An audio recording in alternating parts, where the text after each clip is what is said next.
আমরা এটা ফাইল করেছিলাম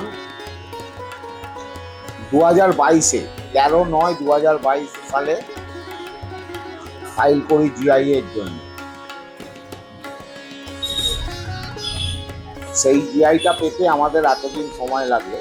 জলভরা সন্দেশ এতদিন ছিল সূর্যমোদকে, তা এখন সারা চন্দননগরের হলো। চন্দননগরের যারাই এই দরখাস্ত করবে বা যে সমস্ত দোকান এই দরখাস্ত করবে, বন্দ্যোপাধ্যায় ফ্যামিলির নবজামাতাকে ঠকানোর জন্যে জামাই ষষ্ঠীর সময় একটা অর্ডার আসে সূর্যমোদকের কাছে যে একটা এমন মিষ্টি বানিয়ে দিন যেটা খেলে জামাই ঠকবে, যেটা খাবার সময় জামাই ঠকবে। যাই হোক, সূর্যমোদক অনেক ভাবনা চিন্তা করে তাল শাঁসের আকৃতির একটা সন্দেশ বানিয়ে ভেতরে গোলাপ জল দিয়ে পাঠিয়ে দিয়েছিলেন। জামাই যেই কামড়েছিল সেটা সঙ্গে সঙ্গে জামাইয়ের পাঞ্জাবিতে, বড়দের পাঞ্জাবিতে ছিটকে জলটা পড়েছিল, জামাই একটু হচ্চকিত হয়ে গেছিল। এটাই জামাই ঠকেছে। এই আলোড়ন উঠল জমিদার বাড়িতে, হাসি ঠাট্টা হলো, জামাই ঠকেছে, জামাই ঠকেছে, জামাই বুঝতে পারেনি। এটাই হচ্ছে জলভরা সন্দেশের জন্মলগ্ন। এটা 1818 সালে হয়েছিল। আজও সেই ধারা, একই ধারা আমরা সূর্যমোদক গ্রহণ করে যাচ্ছি জলভরা। এবং জলভরাকে আন্তর্জাতিক বিস্তারের জন্যে, একে নিয়ে আন্তর্জাতিকভাবে ব্যবসা করার জন্যে জিআইটা অত্যন্ত প্রয়োজন ছিল। এবং এই জিআইটা পাওয়া গেছে।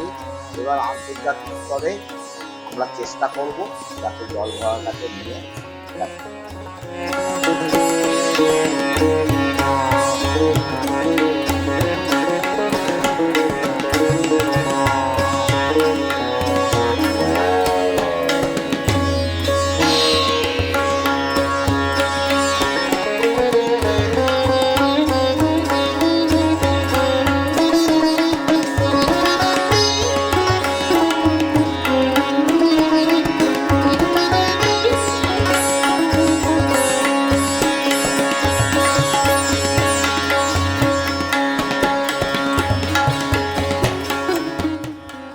বলগড়ের নৌশিল্পের এই জিআই ট্যাগ পাওয়া বিগত প্রায় 4 বছরের একটা লড়াই, তার আমরা স্বীকৃতি পেলাম। আর 2, বলাগড় আমাদের হুগলি জেলাতে এবার 3টি বিষয় জিআই ট্যাগ পেয়েছে। একটি হচ্ছে বেগমপুরের শাড়ি, জনাইয়ের মনোহরা এবং বলাগড়ের নৌকো। কাকদ্বীপ থেকে, জলপাইগুড়ি থেকে সব জায়গাতে নৌকো বানানো হয়। বলাগড়ের নৌকোর এমন কি বিষয় যেটার জন্য ভৌগোলিক স্বীকৃতি বলাগড়ের নৌকো পাবে।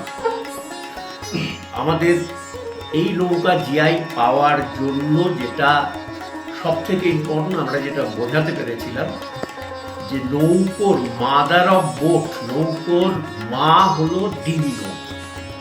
এই ডিঙি নৌকোটা, এই যে একটা ডিঙি, এই ডিঙি নৌকোটার ওপরে যদি একটা ঘরের ওপর আরেকটা ঘর করে দেওয়া যায়, সেটাই বজরা হচ্ছে। ডিঙির মাথাতে যদি ময়ূর বসানো হয় বড় আকারে বানিয়ে, সেটা ময়ূরপঙ্খী হয়। যদি সাপ বসানো হয় তাহলে সর্পনৌকা হয়। যাই হোক, এই জিআইয়ের মাধ্যমে আজকে মানে হুগলি জেলা বলুন তথা আমাদের ওয়েস্ট বেঙ্গল বলুন বা ইন্ডিয়া বলুন, যাই হোক না কেন, সেখানে সেই মানচিত্রে আজকে আমাদের একটা নতুন পালক যুক্ত হবে। এই সঙ্গে আমরা তো অবশ্যই আমরা প্রত্যেকটা মানে এই নৌশিল্পের সঙ্গে জড়িয়ে যারা আছি, প্রত্যেকে আজকে আমরা গর্ব অনুভব করছি। ফলো করুন সংবাদ প্রতিদিন ডিজিটাল।